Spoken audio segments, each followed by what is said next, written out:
This video is brought to you by my latest book, How to Play Melodic Rock Lead Guitar, a comprehensive guide to doing exactly that, playing melodic rock lead guitar. This is not just some collection of scale patterns and tabs, although you do get plenty of those, but you also get an entire chapter on how to come up with your own licks, as well as video content, tutorials and demonstrations, loads of jam tracks, and all the way through I'm encouraging you to expand your fretboard knowledge and showing you how you can think in a more musical and melodic way. Check out the link in the description for more details.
Hello chaps, welcome once again to John Robson Guitar Tuition. As always, I do hope you're well. No prizes at all for guessing who that little solo was a little tip of the hat to a certain gentleman who hailed from Belfast, my favourite guitar player of all time, Mr. Gary Moore. Might have mentioned that once or twice on the channel over the years. Anyway, that was actually the second attempt at that solo because the first one upset the copyright wombles, I'm afraid. Because what the sort of message of today's video is just learning from other people, learning from standing on the shoulders of giants, if you like, learning what's going on in someone else's solo that you really like to listen to, you really appreciate that person's style of playing, and just kind of picking the bones out of it, looking at what the recipe is, and then coming up with your own creation based upon that idea. So as I said, that I thought I'd do something based on Still Got the Blues, but when I uploaded my first video, it as I say, it fell foul of the copyright people, but so I just changed the chord sequence a little bit, and hopefully this one will get through. So yeah, it's an exercise I do with my students a lot. Excuse me, got an itch. It's an exercise I do with my students a lot, where I'll kind of we'll look at a solo, usually one that they've chosen, or one that I will nominate for them, and I'll say, right, okay, so learn to play it, and then let's have a look at why those notes work in that particular order and what's going on here, and all this sort of, basically, dare I say it, the theory going on underneath it all, and then come up with your own. Imagine you're a rock star for a day. Imagine you were, in that band for a day, and what would you have played that would fit in the same context as what's actually there? And it's often a very good way of getting people to explore the neck and think in terms of phrasing, and just kind of play like the original guy, but or girl, but in a way that's more you than just copying what they've done. Anyway, here's a little bit of an explanation on what I was getting up to in that solo you've just heard. Solo explanation. Okay, so the two main things that were going on there were use of chord tones and the use of a hook or a motif.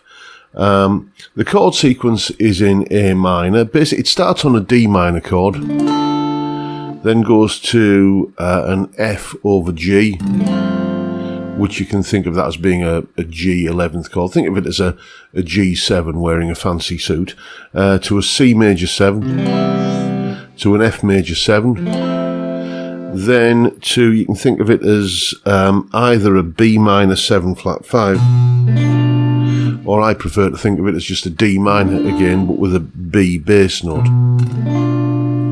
to an A minor, to an E7 rather, taking us back to an A minor, and then we stay there for a couple of bars and then starts again on the D minor. So all of those chords basically come from either the A natural minor scale, A, B, C, D, E, F, G, A, B, C, D, E, F, G, A, or for the E7 chord, that's got one note different. That has a G sharp note in that chord, so that tends to suggest A harmonic minor, A, B, C, D, E, F, G sharp, and then back to A again. Okay, but I'm only really using that G sharp over the E7 chord. So the majority of what's going on is just using the A natural minor scale. And I'm thinking in terms of chord tones, so when we hit the D minor chord, I start off with that there, and that's like the sort of target note in that phrase, that F note there. And we know that F is one of the notes in the D minor chord.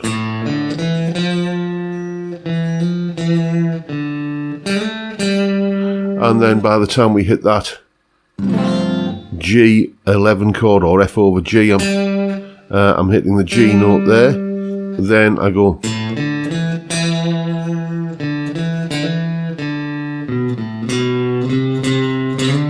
that's the next part of the melody, and that's where I'm sort of playing the C major 7 chord. And you can see C major 7th. There's the main note I'm landing on there for that chord, and so on and so on. We go through the entire melody, just making sure that the central note in each lick is coming from the actual chord that's being played over at any given time, and of course linking those target notes up with the appropriate scale. But you'll also notice that what I'm doing is I've got this little phrasing rhythm like that, and I don't know, maybe someone else should do this, but if you go back and listen to that solo again, how many times do I do that? I restate up up there, and then up there again, and and that's an interesting point there, because just because you're getting the same da da da da kind of, is there another composer throughout history who's gone da da da da?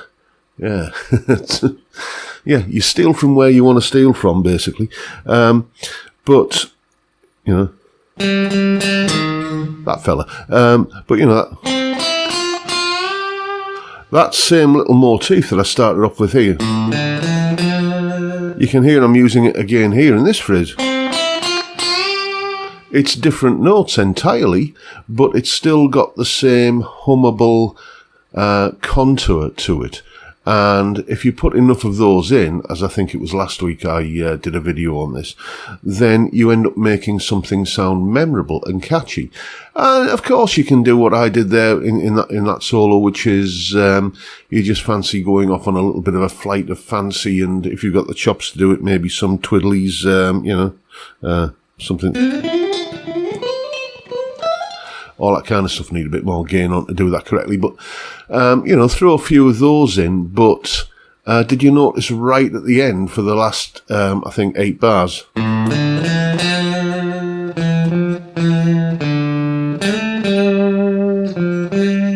I went back into that again, just to sort of bring it home. If you do, that's another little thing that I learned from Gary.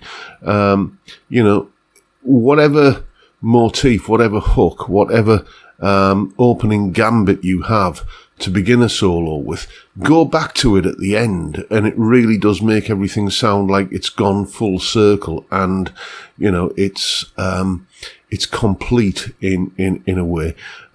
So if you can, just make sure that you make a mental note of the opening lick that you start with, or just have that part of the solo prepared.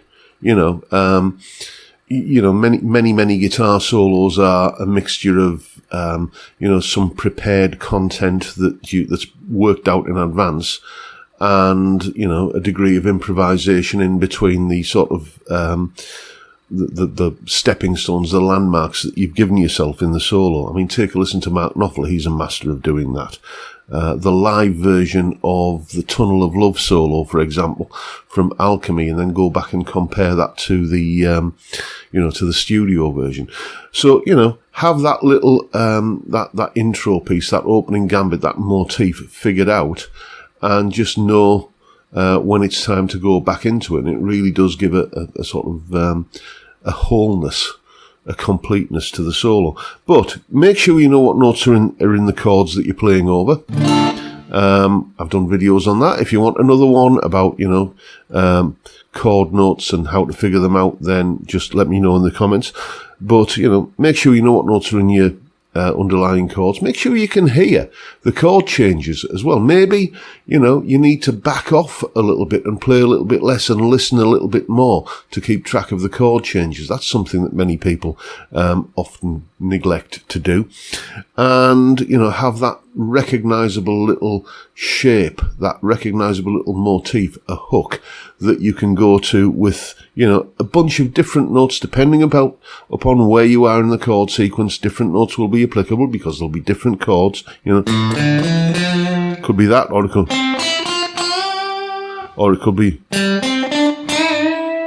that, anything like that. Just make sure that you have that sort of rhythmic template that you can apply alongside your application of chord notes. This is a fantastic way of learning the fretboard.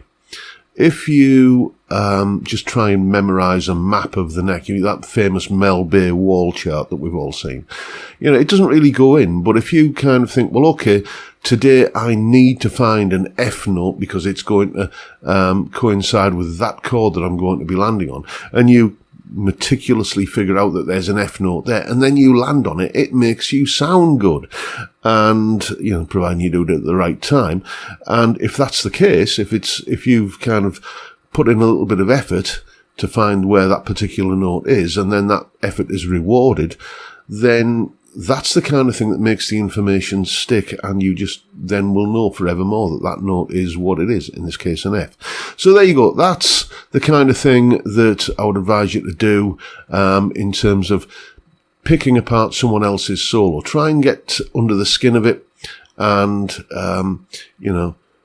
understand the principles involved, and then apply those principles, but create something of your own with them. Now you know what to do. Go away and have some fun with it. And as always, you'll find a full tab for the solo at the top of the video in both Guitar Pro and PDF formats, along with the clip of me playing it, the backing track I was using, and that little explanation clip there. That's all up on my Patreon page. There's the address, link in the description. As I'm sure you know by now, it's $3 a month, and you get access, or roughly £3, whatever the UK sterling equivalent is, and you get access to all of the tabs and jam tracks and tuition content that I put up with these videos, usually about 3 times a week, sometimes more. And there's also a higher tier of membership where you get all of that stuff, plus a weekly blog post, a weekly reaction video, and a twice monthly hangout with me and the other tier 2 chaps on Zoom as well. That's $6 a month, and a massive thank you to everyone who supports me on Patreon, either tier, both tiers, or any of the other ways of helping me keep the lights on around here, which I'll link down in the description. But that is very much it for today, folks.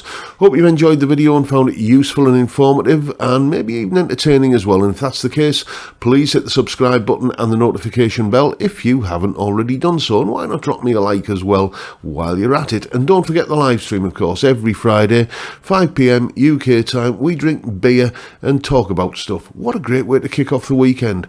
I'd love to see you there if you can make it. But for now, I'll bid you all a good day and say thank you so much for watching. Thank you for your time. Look after yourselves, folks. Stay well, stay safe, and above all, stay sane. Bye for now.